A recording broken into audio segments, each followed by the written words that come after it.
We're glad you're here today. I am Carissa Anthony. I am the Prevention and Development Coordinator for Homewood City Schools, and I also coordinate the Safe and Healthy Homewood Coalition. I am very pleased to have a couple of friends up here today that are with Children's Hospital. In this past year, the state legislature passed a law called Aaron's Law, and it requires that all educational institutions provide sexual abuse prevention education to our students. And so we are very blessed in this area to have people from Children's Hospital that are experts in this area. And so they are going to be providing those lessons to our students. And so this is Deb Schneider. She is the director of the CHIPS program, which is Children's Hospital Intervention and Prevention Services. Correct. So we'll just call it CHIPS from here on out for sure. And then this is Jo Davis, and she is a clinical counselor with the CHIPS program too. So I'm going to let them tell you guys about their program, what they'll be doing with your students, and then they'll have an opportunity for you to ask questions and everything at the very end. Thank you. Thank you. Well, like Ms. Anthony said, we're from the CHIPS Center. I'm the director, and Jo is one of our licensed professional counselors. And we have both had experience doing prevention education in the school systems for several years. Primarily, the goal is just to empower the children. We do not do sex education. It's just to give them a plan. Just like people have a plan if there's a fire drill, if there's a tornado or a lockdown, your students are taught those plans annually. We're just giving them another plan of safety, and that is how we present it, that it's just another plan of safety. To get the message across, the first thing we of course do is build rapport. So we talk to the kids about their feelings, what makes them happy, sad, scared, and mad. We remind them that adults have feelings too. We talk about the rules at the school, and we find out what the kids know the rules are, and then we tell them kids have rules and adults have laws, and we talk about the consequences of breaking rules and laws. So more at the beginning, the kids are doing a lot of talking, introducing their school to us. Then when they're telling us about their safety plans for the school, then that's when we add that we're going to add another safety plan to their computer, to their brain. And we introduce that our bodies are from our head to our toe, and that all of the parts of our body work together. We even get kind of silly, and I'll march and I'll walk backwards and I'll turn around, and just to emphasize that my body just had to all work together. But some of the parts of our body are private, and we talk about private parts. We ask them what they think the word private means, and then we kind of wrap it up with private means to us private property, no trespassing. And so the kids can usually get that visual and that they've seen that sign before. Probably the funniest part that causes some giggles, and we allow them to giggle, is we show them with 3 X's. Private parts, private parts, private parts. And they're not nasty parts, they're not gross parts, they're just private parts. Then we add one more step, and we say top private parts, front private parts, back private parts. You want to do the bathing suit? Sure. We also use a bathing suit to teach the children their private parts. So what we'll say is, I'll start out, I'll introduce it by just asking, did you go to the beach this summer? And the kids will say yes, and we'll ask the girls, what did you wear? And most of them, it gets a conversation started about swimsuits. And we talk about like the little small one I have for a little baby. And then we talk about boys, and we talk about them, most of the time they call them swimming trunks or swimming shorts. It gives them an opportunity. So we talk about how even when you went swimming, your private parts have to be covered, and those are the parts that we're talking about. So we're just constantly making sure in a gentle way of reinforcing which parts of the body that we're referring to. And the only terminology we use are private parts. We don't use any anatomically correct verbiage, just because of, one, the area where we live. This is kind of new, being introduced into many schools, and we want everyone to be comfortable.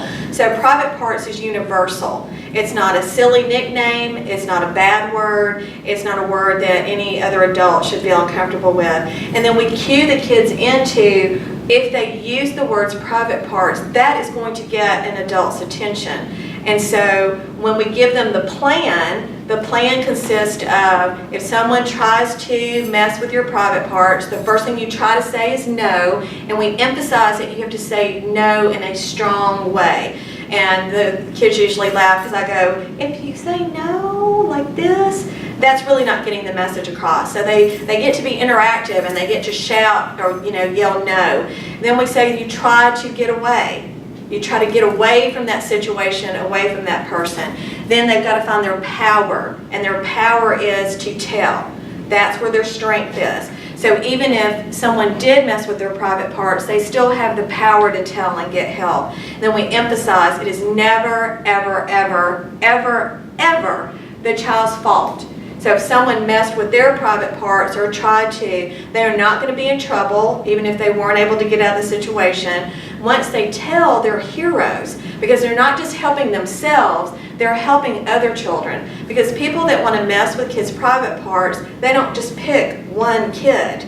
They will pick as many kids as they can. So if that child's brave enough to tell, they are a hero to themselves and several other children. We talk about how the person wants to get them into this relationship and that they will trick them. So we kind of use an analogy of fishing. And to catch a fish, you need bait. So we ask the kids, what kind of bait? Worms, crickets, cheese, bread. They'll name all these things. And then we'll say, that's what will attract the fish. They're interested in the bait. They think they want it. They think they need it. They're curious about it. But if the fish takes the bait, they could get caught. So then we introduce, there's other bait that people might want to use to catch a kid or get into that relationship of messing with their private parts. So we have things that kids like. We have candy, we have toys, we have money. And then we'll do little practice pretends, just like the kids do the fire drills and the tornado drills and the lockdown drills. They practice the plan in each of those situations. So we do just some little simple scenarios of what would you do. Oftentimes the kids can say, I try to say no, I try to get away, I tell, it's not my fault. But they've got to practice telling. It's hard to find those words. So we practice telling. So what we try to emphasize is you've got to get the grown-up's attention. You've got to tell them what happened. And if you use the words private parts, they're going to immediately know what you're talking about. We also say this plan can be used in any uncomfortable situation. It doesn't have to just be suspected sexual abuse. It can be any situation that's making them feel uncomfortable or that they're concerned about. We talk about good secrets and bad secrets because these people want these children to keep the abuse a secret. So we talk to them about that and the difference between a good secret and a bad secret and what to do. We have materials for the students to take home. It's basically the plan and another book that talks about personal space and boundaries, where your bathing suit covers up. It takes the material that we've done interactively, but gives them a resource to take home and gives the parents or caregivers a way to reinforce the lesson. So it's not where you have to go, okay, now we're going to talk about sexual abuse. The whole point is not to scare them. The point is to give them power, to give them a plan of what to do. And then we remind them it's never the child's responsibility to keep themselves safe. That is what the adults are for. But just like we teach them how to cross the street, we teach them to put their seatbelt on, to put their bike helmets on, this is just another safety plan. The reason we need to do this is it is a silent epidemic. Suspected abuse, the numbers are unreal. There's an entire part of Children's Hospital, Children's of Alabama, dedicated to child maltreatment because we do see this. We see this in all walks of life. It doesn't matter the socioeconomic status, it doesn't matter what neighborhood, what school system, we've seen kids from all over.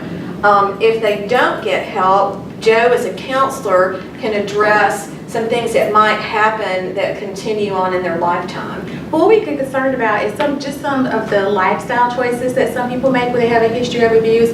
Like a lot of adults who had never disclosed as children, they didn't end up getting help. They have problems with substance abuse. They have problems getting into relationships where they're abused again. They get into relationships where there's problems with domestic violence. A lot of times there's problems with self-esteem. People who have had suicidal tendencies or who have actually attempted suicide have also often reported that they have a history of being abused. So, it's really important. I mean, for males, sometimes like a lot of risk-taking behavior, promiscuous, a lot of the problems that we hear of in our adolescents and our young adults, the ones that we're really concerned about as a society, like those are the things that happen oftentimes with children when they were younger, when they had a history of abuse. So it's just really important for us to work with these kids now to teach them these type of these concepts so that they'll know how to, as much as they can, protect themselves or to get help. The chances of, I know when we started having to do lockdown drills in schools, I could not believe it. The chances of a child being sexually abused are huge compared to the chance of a child being physically injured in a school. But we still took the time to address that because that is something that causes great concern and fear. So please understand, sexual abuse is a predominant problem in the safety of our children, and like Joe addressed, the factors that can continue if they don't get help. I think that's it. We enjoy talking to these kids, and like I said, the whole part is empowerment. Okay, if you have any questions, please just let us know and we'll try to address them. Maybe I got a question? Do you discuss anything about an adult that might show their private parts to children? Yes, we do. We use the term messing with because that can mean so many different things. Because a lot of children, or if they're even taught, they think it's just touching. But messing with can mean someone's trying to look at their private parts, they're trying to touch, they are touching. Messing with can be exposure to child pornography, it can be exposure to adult pornography, and then we talk about that they might also try to get the child to mess with them or other children. And we do that in a kind of funny way because we just kind of do like this, everything that we say about how a child might be messed with, and then we shake it out. We shake it out. One of the concepts too that we stress is that most people are really, really nice. Most people are like the weather we have in Birmingham, but we know what to do if there's a tornado. We have a plan. So even though most people are nice, we just want the kids to have a plan if someone is not being nice, if they're acting inappropriately. Anybody else? Thank you, ladies, for being Thank here you. today. Appreciate it.